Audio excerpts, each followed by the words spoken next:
Hello everyone and welcome back to my channel. It's been a while since my last upload, right? It's been over a year in fact.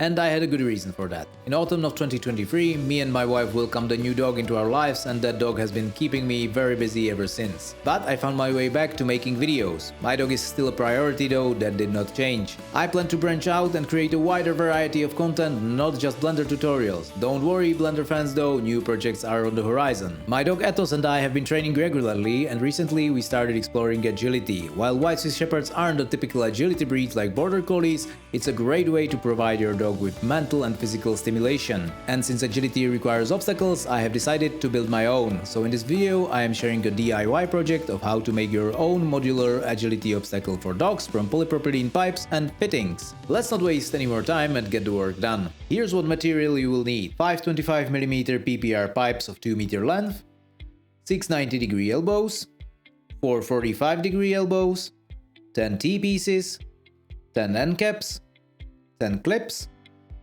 4 M5x20mm bolts, 4 M5 nuts, 2 meters of 40mm corrugated hose, 1 hose joint, and 4 200mm zip ties. As for the tools that are required: fusion welder, cutters, measuring tape, and a marker. My welder came in a kit with a cutter and a measuring tape, and it cost about $40. Of course I didn't buy it just to make this obstacle, I use it for other pipe work as well. Let's start cutting the material for the pillars. You will need to slice the pipes in this way: 4 150mm pieces, 3 50mm pieces, 1 220mm piece, 1 470mm piece, 1 640mm piece, 1 226mm piece, and 1 250mm piece. For each pillar you will also need these fittings: 5 T-pieces, 5 end caps, and 2 45-degree elbows. I started by marking out and cutting all the pieces that I need, and then I secured the welder into my workbench for better stability, as the included base is somewhat wobbly. A word of caution: the surface of the welder is hot. Do not touch it with your bare hands or lick it with your tongue for that matter. Do I really have to make this type of warning?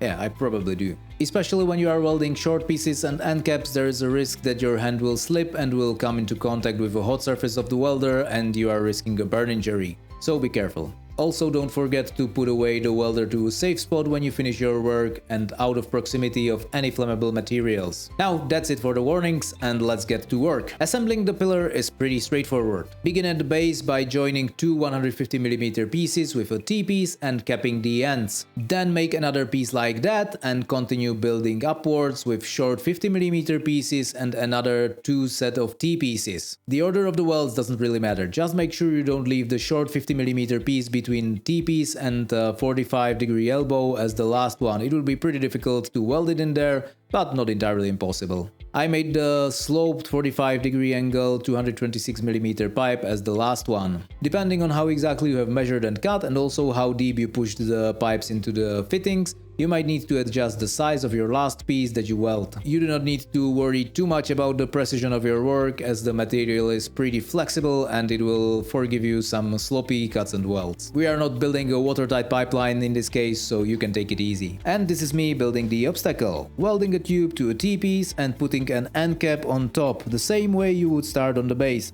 I did it a little bit out of order, but the welds are all the same. After I finished the base, it was time for a quick cuddle break as my dog came to check the progress on his new agility obstacle. Back to work. Continue building the top part of the pillar by joining all the fittings and pieces of the longer pipes on the sides and then adding the final 226mm piece in between the two 45-degree elbows. Now I am assembling the longer side of the pillar by joining the 250mm piece with cap on one side and T-piece on the other side with a 640mm piece.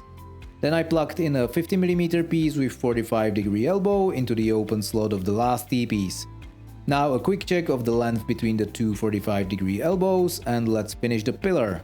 Holding the entire pillar and welding it is now a little bit tricky, as it is twisting your arms with its weight and you have to find a good position to make the welds. For the other side you also have to bend the pillar open to fit the welder in between the last two pieces that are being joined. That's one pillar done.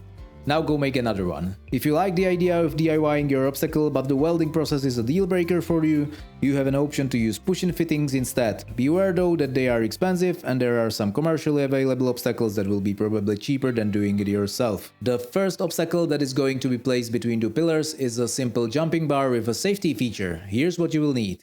Two 50mm pipes, two 90-degree elbows, and one 800mm pipe. Weld the 50mm pipes to the 90-degree elbows and then cut off the top part of each elbow. Sawing off the top part of the elbows and laying the bar on it freely allows it to fall off in case your dog hits it with its paw, thus preventing an injury. The second obstacle is a jumping ring. You will need 4 600mm pipes, 4 90-degree elbows, a corrugated hose joint, and 200mm zip ties. Assembling the frame for the jumping ring is as straightforward as it can be. Just weld 4 90-degree elbows with 4 600mm pieces to create a square frame. I did not shoot this part of the welding, but I am sure if you manage to assemble the pillar, you will also manage to assemble the frame without any problem. Cut the corrugated hose to the correct length, it was 1.8 meters in my case, and then join the ends with the hose joint. Place the ring inside of the frame and secure it with zip ties. Cut off the excess part of the zip ties and you are done. A pool noodle is a great alternative to the corrugated hose. It's soft, it's safe and easy to bend. Also for that you don't need the joint. Take in consideration the size of your dog.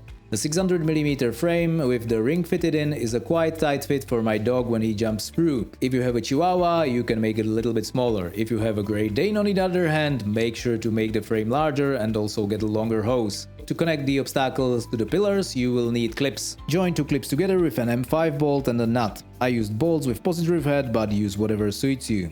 Then repeat this process to make a total of 4 of these dual clips. Now you can easily clip on and off the bar supports to the pillars, and if you need to attach the frame, add 2 additional clips. It is easy to adjust the height by just pressing on the top of the frame or the bar supports. The design also allows the obstacle to be folded for easier storage if you do not want to disassemble it all the time. With the obstacle complete, let's take it outside and give it a try. Start low with just the bar, even if it means your dog just steps over it on the ground. Once they are comfortably jumping over the bar, you can introduce the ring. And again start low, let your dog get used to the idea of just stepping through. I initially used just the square frame without the ring as it's a bit wider, and then I added the ring later. So how did you like the video? If you enjoyed it, hit the like button and subscribe to my channel for more upcoming content. See you at our next project.